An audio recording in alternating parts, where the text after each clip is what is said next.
డబ్బులు మర్చిపోయానబ్బా. ఇప్పుడు ఎలా ఎలా ఎలా హౌ ఇట్ బికమ్ బస్సు అయితే వచ్చేది ఇంకో పావుగంటలో.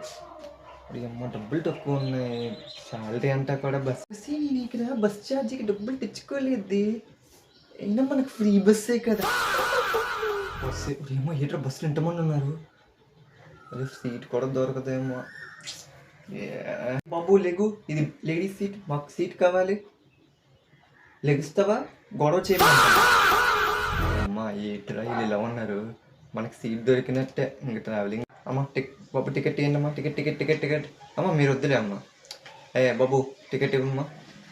గారు మాకేమైనా స్పెషల్ ఆఫర్ ఏమైనా ఉందా? అలా నిల్చొని ఉన్నాను బాబు. టికెట్ డబ్బులు ఏముంది?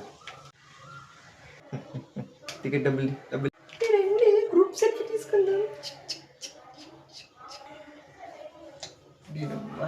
ఏట్రా బాబు వాళ్ళ బండి బాగుంది. ఏం ఫ్రీ బస్సులో కానీ అబ్బాయిలకి న్యాయం చేస్తే అబ్బాయిలకు కూడా ఫ్రీ బస్ వచ్చేలా చేద్దాం.